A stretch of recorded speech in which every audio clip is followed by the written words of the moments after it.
Welcome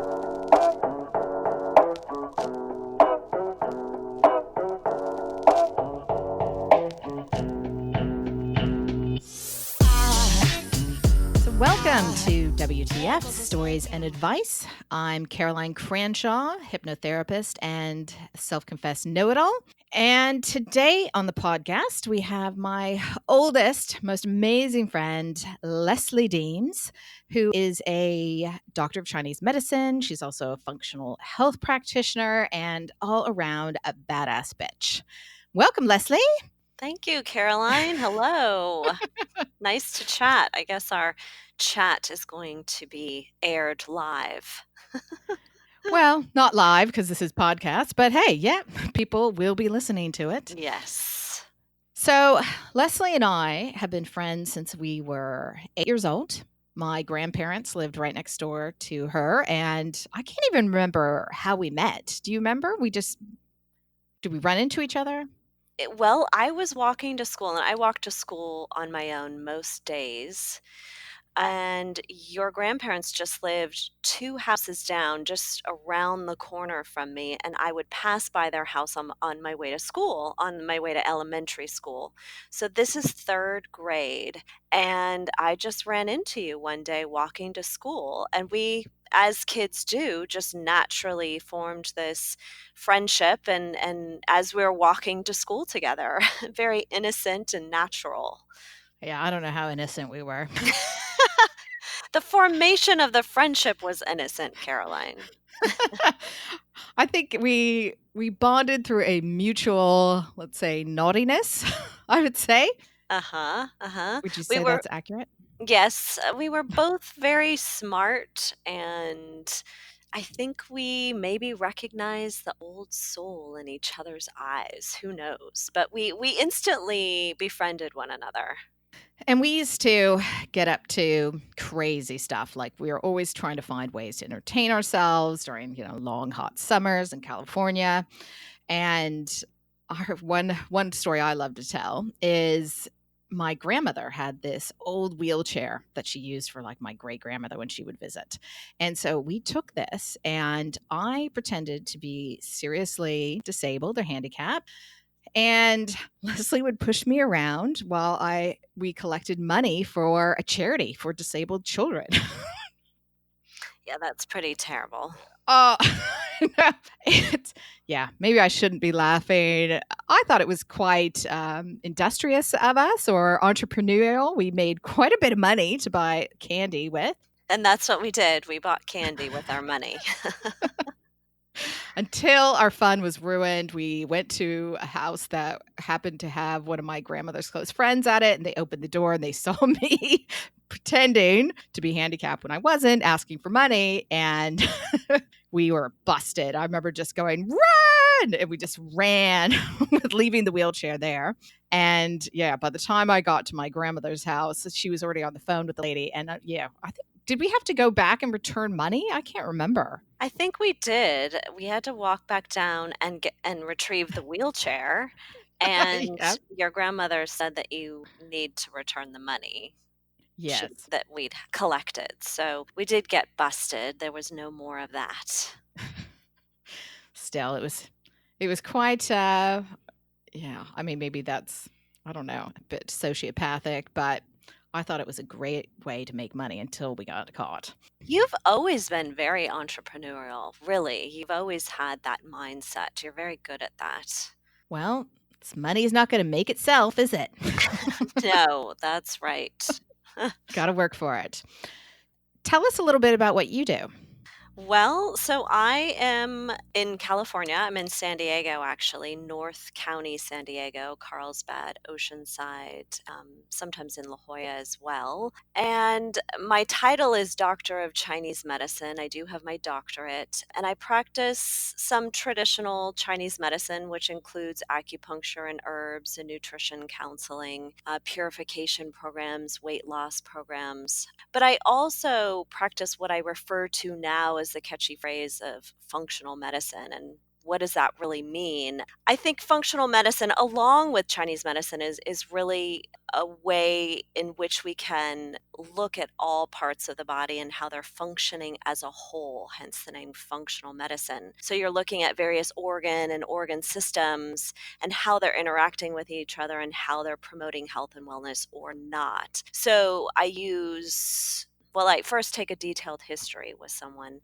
but I also use diagnostic tests like blood and urine and saliva and feces that can give you all sorts of information about what's going on inside the body. And that's considered the functional medicine aspect of what I do. So what do you look at when you look at someone's feces?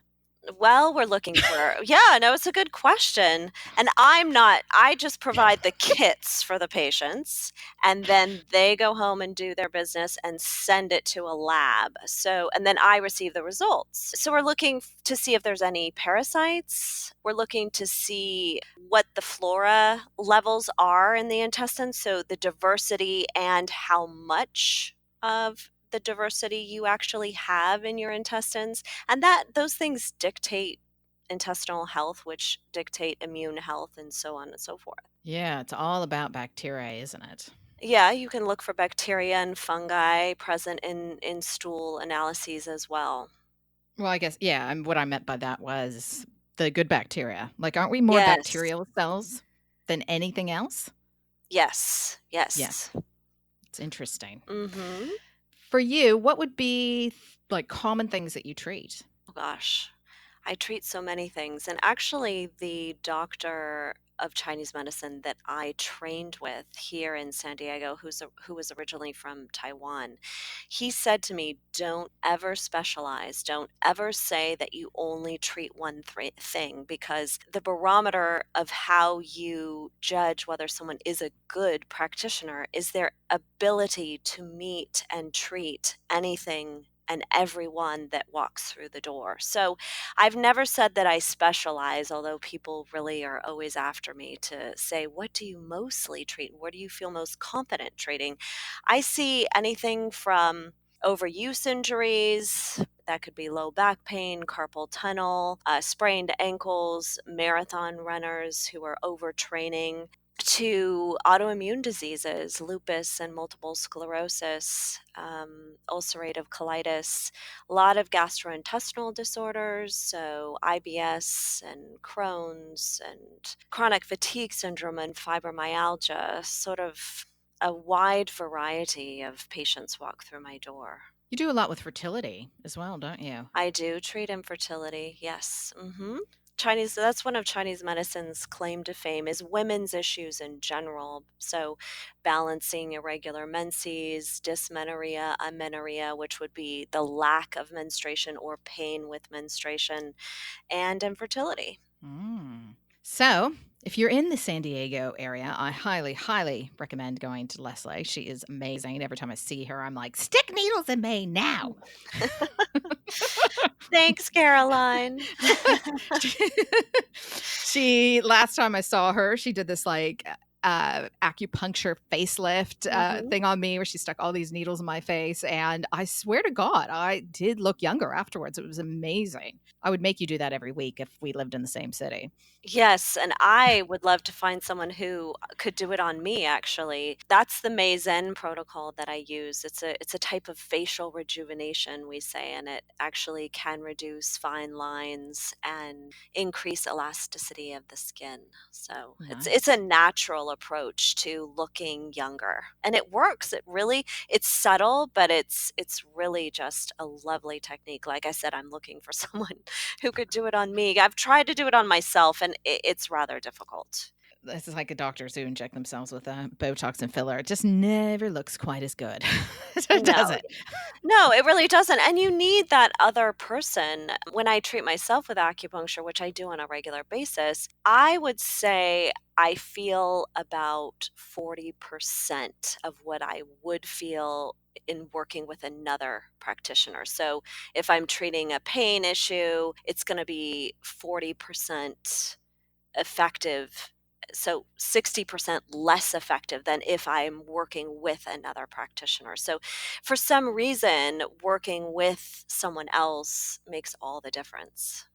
That's interesting. Yeah, it really is. Leslie's given me some amazing or very interesting alternative tips to deal with some things that have happening. And if you listen to this podcast, there's a story I tell. I think it'll say on the podcast, Haunted Toddlers is the way you can find it. And I had this psychic party at my house, and this, psychic medium came and he did readings for everyone. And afterwards, my daughters kept having these terrible nightmares.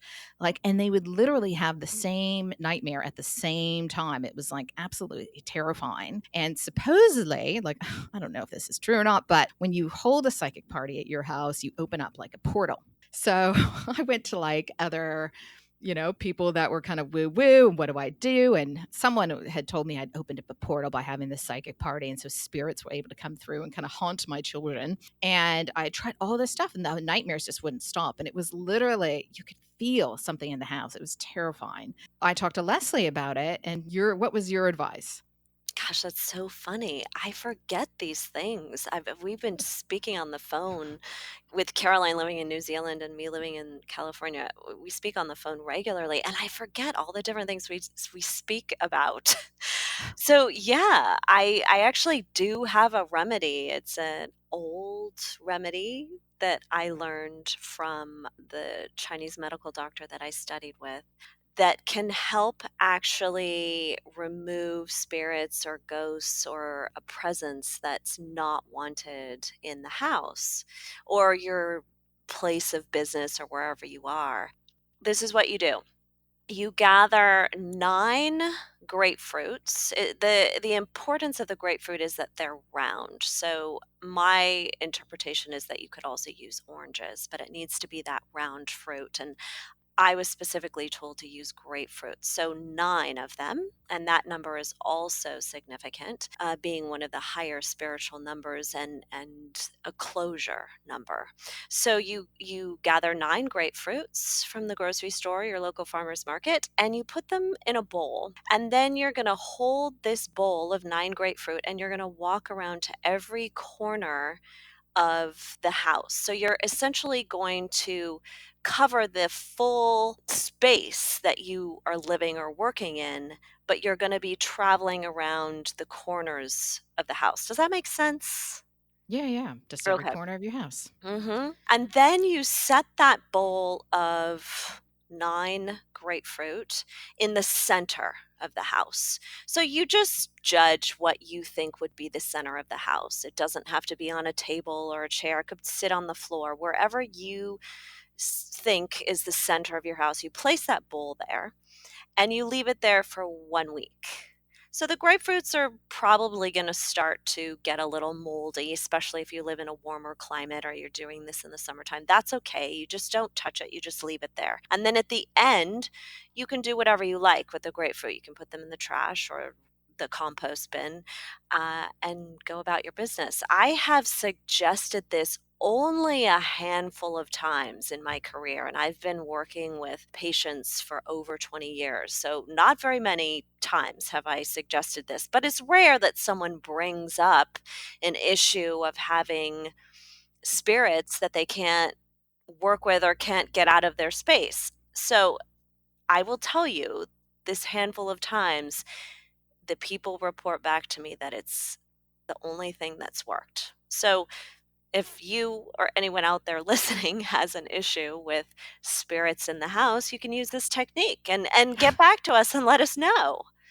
Yeah. So tell us how you learned about that technique. Obviously, your teacher, but I remember Mhm. you telling me the story of when you lived in Paris and how you came to need to use this. Right. So, probably the most important time that I used this, I actually was living in Tucson, Arizona at that time. And I was living in a condo, it was a condo, regular old condo complex, and it was fairly new complex.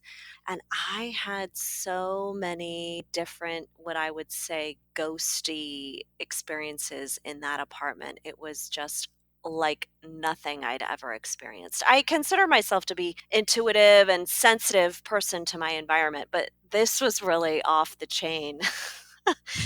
So I was desperate And I had tried other techniques that were suggested to me, putting a compass in my house, in the bedroom, using some artwork that had some powerful chi in it, so some calligraphy pieces. Nothing worked. Saging the space, using some prayer, nothing worked. But the grapefruits did it. The grapefruits did it. Crazy. I hate grapefruit too, but hey, it worked for me. I didn't even do it the way you said. I just walked around the house with it. I think I went to every corner, and then I actually stuck it in my daughter's room, where I thought like the sort, because it was only in that room where they would have the nightmares. Mm-hmm.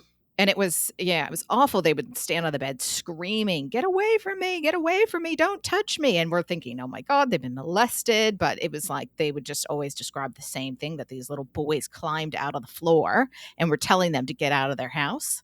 It's awful. But wasn't there a story in Paris? What was the tell the story in Paris? The prayer mat. You bought a prayer Oh, mat. You know what I'm talking about? yes, and that was in southern France. Yeah, in Avignon. Yeah. I think it's a good fucking story. I have other better ghost stories, I think. But I can tell that one. Okay. I can tell that one. Well, we can talk about other ones too. Okay. I was living in southern France. So I was living in Avignon at the time, and I had rented this tiny little studio apartment, very, very old. And I had gone to the local market, actually in Marseille, just south of Avignon. I'd gone to purchase some things for my apartment. So I ended up getting these small, what turned out to be prayer rugs, but I didn't know that they were prayer rugs at the time. I just thought that they were nice and affordable rugs or mats that I could place in my apartment to help make it a little warmer. And so I brought them home and I went to sleep that night, and I had the craziest dreams of this spirit, this man coming up out of this prayer rug and coming to me and just talking to me. And he was very aggressive and unfriendly, and it was, I wouldn't say it was a nightmare, but it was an unsettling dream. And I woke up in the morning and I thought, wow, that's really sort of a crazy dream that I had. I wonder what's going on with me. Went to work, went about my day, come home, go to bed that night, same thing. So this happened over Mhm. the course of a week. Every single night, I was visited by this spirit of sorts, and I would always see him come up out of this rug that I had bought at the market. And so I Ah! thought, well, I think I'm just going to put this rug outside. I'm just going to get rid of the rugs and see if my dreams go away. And that is indeed what happened. I actually didn't have to use the grapefruit for that particular scenario. I just had to remove those prayer mats or prayer rugs from the apartment, from my sleeping space. Yeah, because wasn't it? It was someone who pointed it out to you that it was a prayer rug, wasn't it? Yes, because that's right. I didn't know that it was a a Muslim prayer rug. I had no idea. I just liked the colors of these rugs. So it was pointed out to me, and I thought, okay, maybe this is has something to do with why I'm having this experience. So I passed the rugs on. So the spirit didn't hang around afterwards. He No, went with the rug. no, he went with a rug. Yeah. Good. It's interesting how yeah, they talk about that with, like, spirits getting attached to furniture and, yeah, I have a friend who told this story about how her mother's, like, best friend bought this furniture from this, like, kinda estate sale, puts it in her house, and literally stuff starts flying around the house. They would hear these horrible growling noises at night, and the woman's, like, calling up my friend's mother, very distressed and saying there's something going on, and they were just like, "Oh god, don't be ridiculous." So they go over there and they walk in the house, and it literally started making this, like, noise that they didn't know where it was coming from, and they run and they're trying to get out of the door, and the door wouldn't open, and they just lost their minds. So they like none of them went back in the house. Came and had like the furniture taken away and got the house like kind of blessed, and then it was all fine. But it was like apparently just God knows what was attached to this furniture. Yeah, that sounds scary. I've heard about spirits being attached to objects.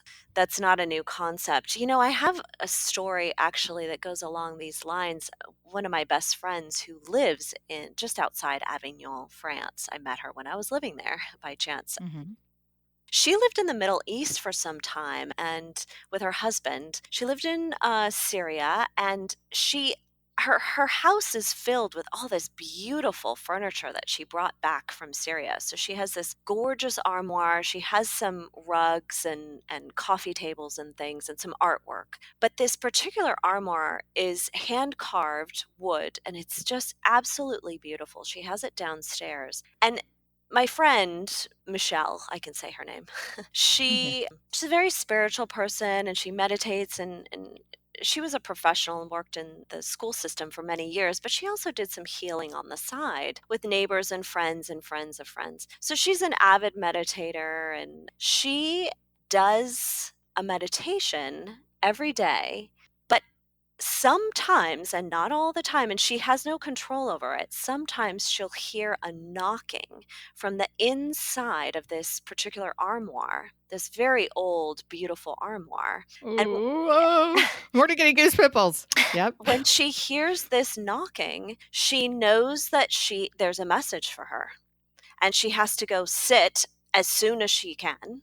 And she'll sit in meditation and she'll be flooded with messages. And it's usually in response to big questions she's been asking or to help someone that she's working with. But she will hear the knocking. So when I talk to her every so often, I'll say, "Have you heard any knocking?" And she'll say yes or no, and she'll recount the story. I mean, this has been going on for years. I met her, oh my gosh, almost 20 years ago. So, I mean, this is a long time of knocking on the armoire. Oh. So is it just like some spirit going, "Hey, hey, bitch, sit down. I got a message for you." You know what, Caroline? Who knows what it is? Who knows? I can't explain these things. I don't understand these things. The older I get, and people say this, but it really rings true for me. The older I get, the more that I realize how much I don't know and how much I don't understand and how much that's happening in this very, very large universe of ours. I just don't understand. Yeah, it is, it is. It's true. When you're a teenager, you think you know it all, and then you grow up and you realize how little you know, and the older you get, actually, the more you know, but the more you realize you don't know, and it's crazy. That's exactly right. So to answer your question, I have no idea what's going on with the armoire. I have no idea. Could be your spirit guide, it could be your subconscious just making her hear this noise saying, "Sit down, and I've got some information for you." There is no real Absolutely. Absolutely. no. There's so many options. So we get lots of letters sent to us at WTF Stories and Advice at gmail.com. If you have a story you want us to tell or a question to ask, I've got tons of them. So I'm going to be reading them, but the more the better. So send us your stories. But this is actually a letter I got from a listener from the Hits of the radio station that I'm on. And yeah, it's a doozy. So I thought I'd read that to you and we can kind of discuss that. You ready? Okay. It's a doozy. I'm ready. Hi, Caroline. I listened to you on the hits and I was intrigued. I have a lot going on in my life and it all feels like a great big mess. It's hard to unpack it all and explain everything because it's huge, but I can make it a short story and I'm sure you'll get a fairly good idea of what's happening. And I'm hoping you might be able to help me with some advice. I'm currently married, but we're separated, living in the same house but separate rooms. We have two girls aged 7 and 5. Last May, I had an affair, which my husband ended up finding out about, and it was rough. As a result of that affair, it brought my husband to come out about his stuff. He has a sex addiction. He's never had an affair, but he's had an addiction to pleasuring himself, porn, and voyeurism. So, during our marriage, he had purchased cameras disguised as normal objects, i.e., shaving foam can, a lighter, an alarm clock, and filmed my closest friends and family in private situations while getting in and out of the shower, getting dressed in the guest room when they stayed over. I had no idea this was happening. Any what are your thoughts, Leslie? Um, I can barely speak. My eyes are popping out of my head. Oh my gosh. Is that the end? Is there more? No, no, there's Okay. more. I'm not an angel. I drink too much, and this has taken its toll on our relationship. My husband is a workaholic and also struggles with gaming and escapism. So I was barely functioning as a single parent because his time management was terrible. We tried for 5 years to have a girl, so we definitely wanted them. This is the short rundown. There's a lot more info, but I'll be writing a novel. Our wedding anniversary is coming this December. What do you suggest I do? Sincerely, Stuck. Well, okay. Did you respond? Yeah, I responded straight away because I thought this woman needs an Yes. answer. Okay. All right, I'll give you the shortened version. If you want to read the longer version, I've actually put it onto my website, which is carolinecranshaw.com. There'll be a link in the podcast, so you can have a look. It's in the blog, and I think it says letter from a listener, so you can read the whole thing. But I'll give you the shortened version. So sorry to hear you're going through that. Only you know what's right for you. But taking covert sexual photos is a serious crime and one that tends to escalate to more serious and harmful offenses. By staying with your husband without reporting him, or at the very least making him be totally honest and get help, you are condoning the behavior and giving him the opportunity to continue. Ask yourself, would I be okay with it if I found out he continued to do this behavior to other people? Serious, covert, voyeuristic behavior is characteristic of a more severe and compulsive sexual disorder. Voyeurism become obsessive compulsive disorder that may promote and reinforce violent sexual fantasies, and is often connected to other sexual crimes. Yeah, I really do go on and on. Yeah. Voyeurs typically diminish their victims to objects in their fantasies, which indicates they can then do whatever they want to them, which makes it easier to act out their fantasies. And people don't get help unless they have to. The truth will set you and your husband free. As my mother always says, you're only as sick as your secrets. If you don't talk about what's going on, it's not going to change. The issue is we lie. We lie a lot. We lie to ourselves, our lovers, our friends, and family, to everyone we talk to. And it's exhausting. And it's one of the primary sources of stress. And the type of lying that's most harmful is lying by omission, withholding the truth because we're too afraid of what might happen, of how that information might affect our lives or other people's, or that it might affect how people see us or bring us shame. Physical and psychological disorders of the worst kind can be the outcome of this type of lying. Healing is achievable from the liberation that happens from not covering up the truth. Our lives can become a jail built from lies. Denying the truth from ourselves and others by not telling them what's going on for us keeps us locked in prison. The longer we stay in jail, the faster we go downhill. Either we escape or we slowly die. The way out is to start being honest. I know it's scary to tell the truth about your husband, but trust me, your life will be way more terrifying if you don't. And it's only when you start telling the truth that you can heal and set yourself free. So that's a shortened version. I kind of went to town in my letter. Wow. Well, yeah, there's a lot to say. I mean, you're encouraging her to essentially go to the police. You have to go to the police.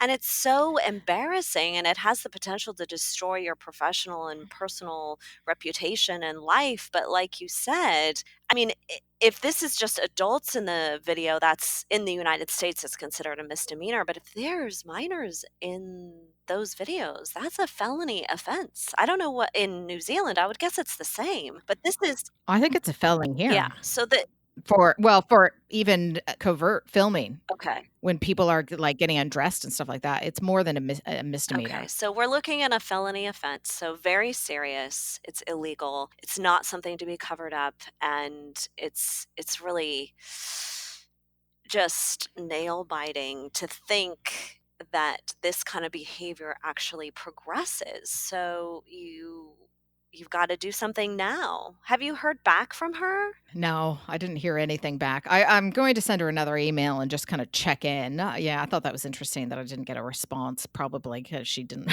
really like my answer. Well, you don't know. Who knows? I would check in with her again to see what's going on. You could also let her know that her story is going to be launched on your podcast. Oh, I don't know about that. She might not like it. I mean, there's no identifying details. There was actually more in there that could have really identified her, but I made sure I, called all of that out. And I mean, my heart goes out to her, but I think the thing is that that behavior escalates, and it really does show a lack of empathy, not on her part in any way, but on her husband's. Filming people in the bathroom, filming them undressing or using the toilet, or, it's such a private thing that it shows. Like, for me, I would never do that. Well, I'd never do that because I don't get off on that type of thing. But it's, my heart breaks for the people who were filmed in those like vulnerable situations. Yeah. Definitely. It's It, such an invasion of trust and space and, yeah, and privacy, true invasion of privacy. it's interesting. I've had several clients who had this, had voyeuristic compulsions and had, even a few that had been arrested for kind of peeping Tom behavior. And it always seems to start in childhood where they like were, peeped on their auntie. I had one client tell me about how his father and his uncles, he always used to encourage him to go peep on women in the shower and would like show him a window where he could do it, and they would all kind of laugh and think this was quite funny and then like see him get excited by this. And so it really does seem to start in Well, childhood. in that example that you just gave, your client was actually taught this behavior. Exactly. And then that kind of blueprints into the brain Oh, of first sexual excitement and, absolutely. so then it hardwires of how you get excited. But it's interesting, like with the brain, it does. You tend to have to sometimes escalate behavior and make it more and more exciting. And this day and age, I mean, God, this is actually a huge problem of people setting up hidden cameras in like dressing rooms and, public restrooms. It's just, yeah, it's actually quite Yes, terrifying. it is, and I have a story with that. One of my friend's girlfriends, she was working at Starbucks for a number of years, and they had a whole thing where a camera was found in the public restroom in the Starbucks. Someone had hidden very well a camera and was essentially watching people go to the bathroom. So this does happen. I have to tell you, every single time I go into a public restroom, particularly in Starbucks, I now think about that story. I think, is someone watching me? I mean, when you think about it, the odds are you probably have been filmed in some situation that you don't know about. Well, we're filmed all the time now, aren't we? I mean, in the United States, we are. My gosh. Oh, we are here too. I mean, you're tracked everywhere. And I actually have a problem with that. Like I don't have a problem with CCTVs or, because I think if you've got nothing to hide, then it's fine. And it really does help them solve a lot of crimes. Yeah. But I don't want to be filmed going to the bathroom. Thank you very much. That's none of your You goddamn business. It's don't? only You mine. don't, Caroline? No, and I just don't understand Appeal? the sexual the sexual excitement that people get by people using like, there's the urophilia, the other one is coprophilia, which is sexual pleasure from, shit basically. And it's just, yeah, like what happens in the brain that's something that becomes exciting. It's an interesting question. We won't answer it today, but oh my That would be God. an interesting study. Yeah, it'd be hard to find the subjects, but, You'd have to offer yeah. adequate compensation to find your subjects, but it would be an interesting study. I'm with you. There's something that is programmed into the brain at a very young age that would cause these people to want to participate in this behavior. Yeah. So, I have a book Oh, recommendation nice. at the Okay. moment. We'll go into that, I thought. I've just finished the book Catch and Kill by Ronan Farrow and loved it. So, Ronan Farrow is Woody Allen and Mia Farrow's biological child. It's Woody Allen's only biological child, though there's lots of rumors that he's actually Frank Sinatra's child, but who knows? And he's written this book about his own story of kind of breaking the Harvey Weinstein case and the Me Too movement. And it kind of goes catch and kill is an interesting phrase. And it's from like tabloids use that terminology, whereas what they would do is buy stories that then they would deliberately quash. Like the National Enquirer bought lots and lots of stories of people telling stories about Trump, for instance, of sexual assault or the affairs that they've had, and then they would bury the story so that you couldn't no, they couldn't go to anyone else to tell the story, and it was like made invisible. Yeah, it is such a good book because he really goes into other cases of kind of sexual assault and abuse, like Matt Lauer, and how the news industry or media has really not reported on stuff that they have known about just because of who certain people are. And so good. He's amazing, Ronan Farrow. You should definitely check him out, check out his book. I just I'll have adore to check him. that out, Catch and Kill. I haven't read it, but as I have heard or understand, it's about basically the conspiracy that we have to protect sexual assault predators and sexual abuse predators, which is a good book to be reading about right now. And just, yeah, amazing to me that the lengths that people will go to not report this. I mean, he also in the book he talks about how Harvey Weinstein had hired this company that basically had private investigators following him all the time. They had hacked into his phone and were reading his texts and could pinpoint his location at any time, and they were just doing anything they could to find dirt on him so that they would have something over him. And it's just, yeah, it's really good. It's almost like a book about, spies and espionage and, the Yeah, truth not about getting out lies, there. which So, is sort of what we were talking about in that story that you read, Lying by Omission. You brought up that topic. Yeah, I'll have to check it out. Thanks for the suggestion. I always get a lot of good book suggestions from you. so do you have any? Have you read any lately that you would recommend? Well, presently I'm reading Becoming by Michelle Obama, but I'm not going to go into that book. That kind of takes us down a little bit of a politics road potentially. I will say, however, I really appreciate how vulnerable she is in the book, Michelle Obama. She really is just herself and just Mm. this real person talking about her feelings. She's very vulnerable, which we know when you're vulnerable, then you can actually relate and connect to people better. So I appreciate that. But I'm almost finished with that book. The book that I just recently finished a week or so ago was called Attached, and it was about attachment theory, which you have actually written an article about. You're very well versed in that, and I think you use that with your patients or clients on a regular basis. But it's looking to see which category you fall into in how you interact in a relationship. Are you avoidant? Are you anxious? Or are you secure? And for myself, I would say that I see myself in all three of those categories a little bit. So I don't just specifically fall into one. But that was a very good book. It's worth reading. It helps with self introspection and how you are interacting in, yes, your intimate personal relationships, but all of your relationships, your family relationships, your relationships with friends. I found it very useful. Yeah, it's a great book. I am all about attachment theory. I'm talked about it on the podcast a few times, I'm sure. But yeah, finding out I was an anxious, preoccupied, and how I ended up finding my current partner was once I realized I was this anxious attachment type and that I would get very anxious in relationships. And as a result of that, I was attracting men that were avoidant because that's anxious attachment types tend to be attracted to partners that are avoidant. So I realized that I need to be with a secure attachment type. So I made every man that I went on a date with take a test to see what their attachment type was. And the first 9 men were all either anxious, preoccupied like me or avoidant. And so I had to explain to them I couldn't date them. After this, they must have thought I was a psycho. But, when I got to my current partner, Grant, now, he was a very secure attachment type. And I was like, right, I can date you because, I could have And a look healthy now, you've relationship been with you. together for a number of years and it's just wonderful. No, I think that's brilliant that you asked your partner to take this test.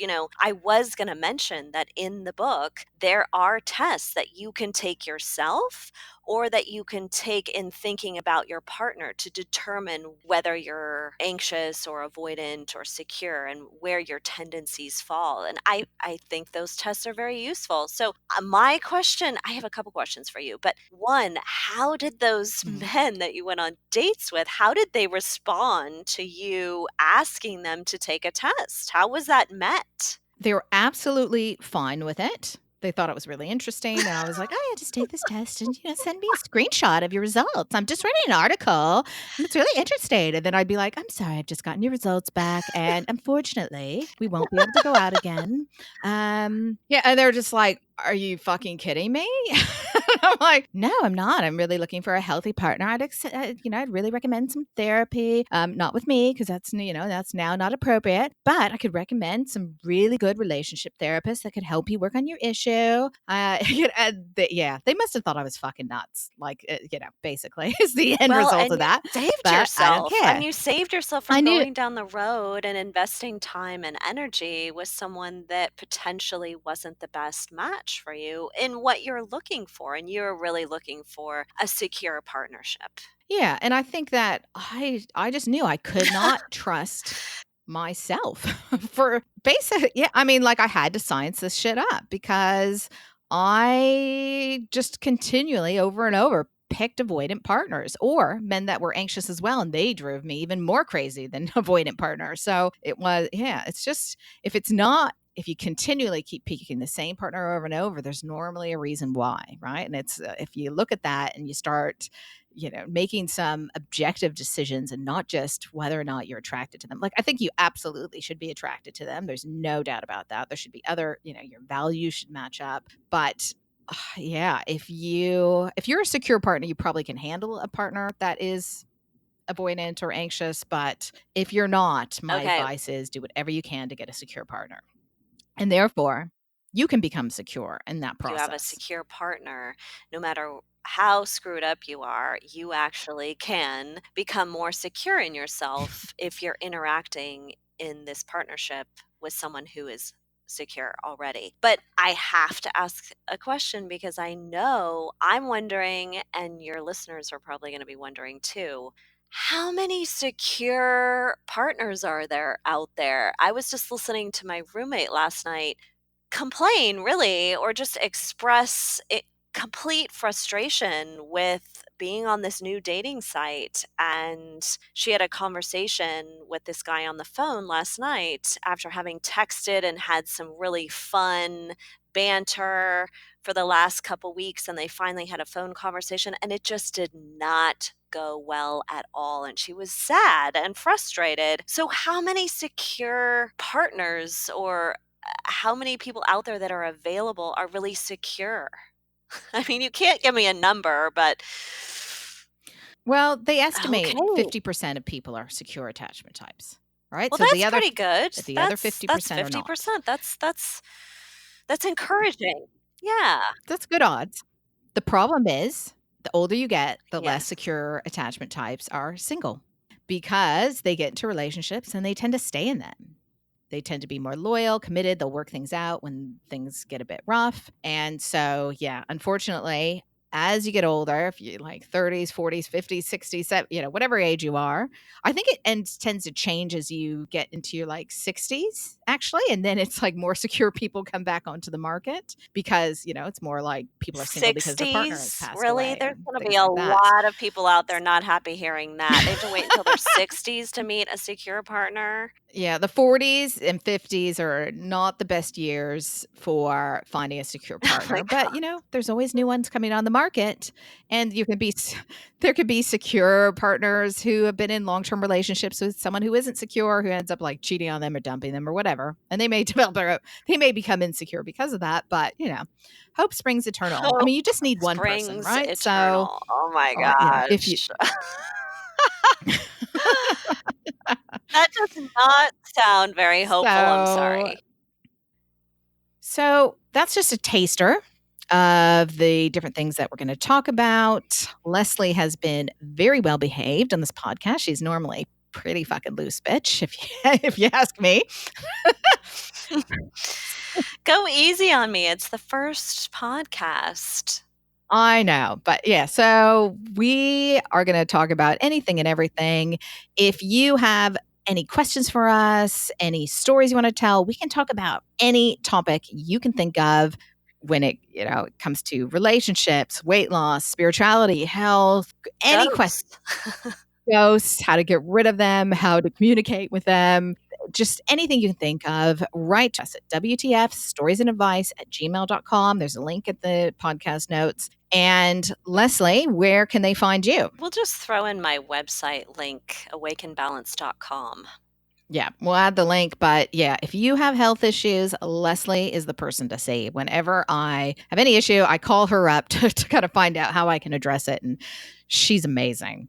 Thank you. Yeah, that's us for this week. And we will be back next week talking about some more crazy shit. We had like even more stuff to talk about today, but I think it's just going to be too long. So we're going to save some good ones for next week. Thank you. And we will talk to you soon. It's been a pleasure, Caroline. I look forward to talking to you soon. Thanks so much. You're welcome. Bye. Bye. There goes a sight from my soul.